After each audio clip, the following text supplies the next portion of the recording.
Quand on partage une photo, quand on regarde une vidéo en streaming, on pense rarement à ce qui se passe en coulisses. Et pourtant, tout ça, c'est possible grâce à une technologie invisible mais absolument essentielle, la compression d'images. Eh bien, cette technologie est aujourd'hui en pleine révolution. On va décortiquer ensemble comment l'intelligence artificielle est en train de réécrire toutes les règles et de nous faire passer du bon vieux JPEG à une ère complètement nouvelle. Mais bon, avant de sauter sur la solution, il faut d'abord bien mesurer l'ampleur du problème. Et le problème, en un mot, c'est qu'on crée une quantité de données qui est juste vertigineuse. Alors voilà le chiffre clé.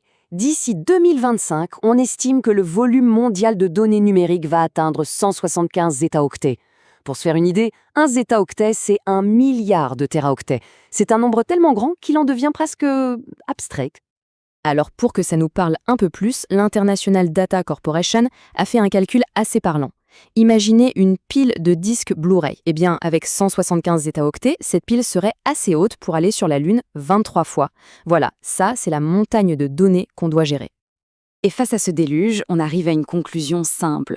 La compression, ce n'est plus une petite optimisation sympa. Non, c'est la pierre angulaire de tout notre monde numérique. Sans elle, fini le streaming, fini les réseaux sociaux, fini le cloud. Tout s'effondre. Bon alors, comment est-ce qu'on a fait jusqu'à maintenant? Pendant des décennies, on a utilisé ce qu'on peut appeler la recette classique. C'est elle qui est derrière des standards comme le JPG. C'est une méthode qui a été conçue par des humains en se basant sur la perception humaine. En gros, le processus se passe en 3 temps. D'abord, une étape de transformation pour préparer l'image. Ensuite, la quantification. C'est là que le plus gros du travail se fait. Et enfin, le codage anthropique, qui est une sorte d'emballage final ultra optimisé pour que tout ça prenne le moins de place possible. Alors, arrêtons-nous sur cette fameuse quantification. C'est l'étape qu'on appelle destructive ou lossy en anglais. L'idée, c'est de simplifier l'information. On va regrouper des couleurs qui se ressemblent beaucoup ou des détails très fins en une seule et même valeur. Ça permet de réduire drastiquement la quantité d'infos à garder. Et là où c'est vraiment malin, c'est que cette perte d'information, elle n'est pas du tout faite au hasard. Elle est entièrement basée sur les limites de notre vision. En fait, on supprime de façon ciblée ce que notre œil a très peu de chances de remarquer, comme des micro-variations de bleu dans un ciel uni par exemple. Et puis, tout a changé. On est en train de basculer d'un système où les humains écrivent les règles à un système où c'est la machine elle-même qui apprend la meilleure façon de faire. C'est là que l'IA entre en scène. Ce tableau résume parfaitement le changement de philosophie. À gauche, l'approche classique. Des ingénieurs créent un modèle fixe, une sorte de recette de cuisine. À droite, l'approche IA. On donne des millions d'images à un réseau de neurones et en gros, on lui dit « observe et trouve toi-même les stratégies les plus efficaces ».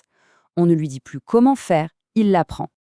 Et ce qui est fou, c'est la vitesse à laquelle tout ça est arrivé. Si on regarde la chronologie, en moins de 10 ans, on est passé des premiers papiers de recherche un peu théoriques à un standard industriel officiel adopté par tout le monde. C'est absolument fulgurant. D'accord, mais concrètement, c'est quoi la technologie qui se cache derrière cette avancée? Eh bien, le héros de notre histoire, il a un nom, c'est l'auto-encodeur. Un auto-encodeur, c'est un type de réseau de neurones qui a une architecture bien particulière, un peu comme un sablier.